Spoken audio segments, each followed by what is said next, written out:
Well, take a good look at this situation. It's Sunday, we're about to start the week. And not only that, but on our calendar, we just had 9 days. For those who don't know what the 9 days are, that means that for 9 days we weren't able to do any laundry. And now we got two competing piles. Let's see whose pile is going to take priority. Of course, the first thoughts I run to are, well, I have very busy, important busy meetings this week, and I need to have my stuff ready. What are you going to be doing already?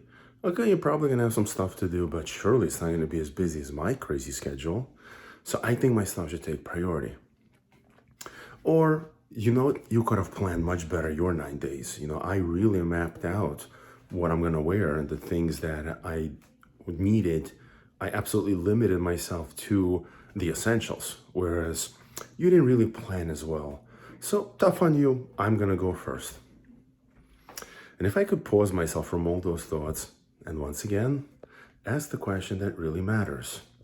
If this person is so important to me, then how much am I prioritizing that person precisely in these types of trying, testing moments to see, can I really make them more priority over my own immediate needs? Now, of course, I'm not advocating for stupidity. If you need something and you have an important meeting and there's a shirt that just got to get washed or pants that got to get ready, of course you should go ahead and do so. But maybe you could do it in a pile of her stuff that you're doing for her first as a present to show her that you're training that unconditional love muscle.